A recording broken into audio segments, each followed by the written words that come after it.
تاریخ سے ایگزامپلس دیتا ہوں بہت، مطلب چلو شاعری سے بھی ہٹ کے میں آپ کو تاریخ سے ایگزامپل دیتا ہوں. جب گلف وار ہوئی تھی نا تو اسرائیل نے بری طرح سے شکست دی تھی تمام عرب کنٹریز کو، بری طریقے سے تباہ کر دیا تھا. ان کی ایئر فورس، ان کی آرمی سب تباہ کر دی. ہمارے یہ طیارے گئے، ایئر مارشل نور خان وغیرہ، یہ ان لوگوں نے جا کے کچھ کیا تو وہ شکر ادا کرتے ہیں کہ چلو یار یہ پاکستان سے آئے تھے، ایشینز تھے، یہ دوبارہ نہیں آئیں گے. جورڈینین ہوتے تو ہمارا تو بڑگز نکال دیتے.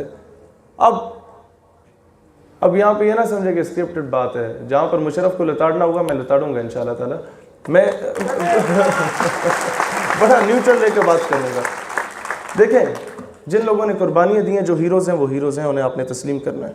میں خود ایک فوجی کا بیٹا ہوں، اور جہاں پر کسی کی پالیسی سے اختلاف ہے وہاں مجھے بھی ہے.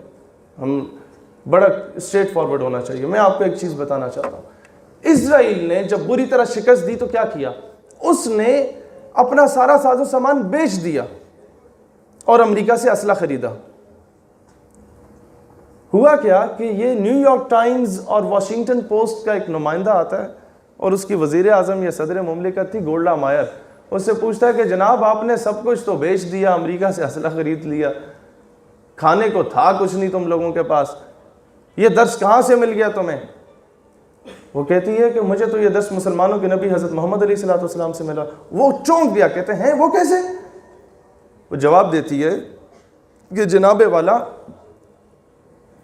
کہ جب رسول اللہ علیہ السلام نے ظاہری پردہ فرمایا نا تو گھر میں چراغ جلانے کے لیے تیل موجود نہیں تھا، معاشی استحصال تھا، لیکن گھر کی دیوار پہ 9 تلواریں لٹک رہی تھیں. مجھے درس ملا کہ مسلمان کے گھر میں بھوک پیاس کا عالم ہو سکتا ہے لیکن وہ غیرت پہ سمجھوتا نہیں کر سکتا. This is what Islam is. Then معاشی استحصال.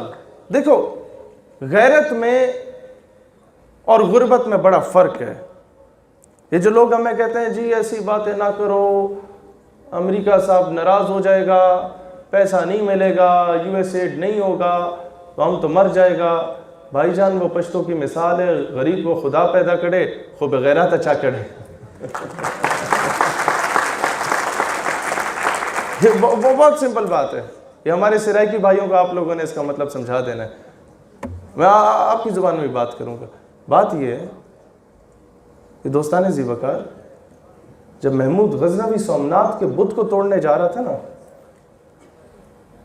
تو پورے بر صغیر کا سونا ہیرا جواہرات لا کے اس کے قدموں میں رکھ دیا گیا تھا. کہا کہ جی تم لوگوں کے پاس کھانے کو 2 وقت کی روٹی نہیں ہے، مسلمانوں کے پاس پہننے کو اچھا کپڑا نہیں ہے، اور آئے ہو ہمارے بت کو توڑنے. یہ سونے لے لو، ہیرے لے لو، جواہرات لے لو، لیکن اس بت کو بخش دو. محمود غزنوی جس کی قوم معاشی استحصال میں تھی، پیسہ نہیں تھا اس کے پاس، کھانے کو روٹی نہیں تھی اس کے پاس، وہ جواب دیتا ہے کہ آج اگر میں یہ سونے ہیرے جواہرات کو تسلیم کر لیتا ہوں اور اس بت کو بخش دیتا ہوں تو آنے والی نسلیں مجھے محمود بت فروش کے نام سے جانیں گی، بت شکن کے نام سے نہیں جانیں گی. میں چاہتا ہوں نسلیں مجھے محمود بت شکن کے نام سے جانیں.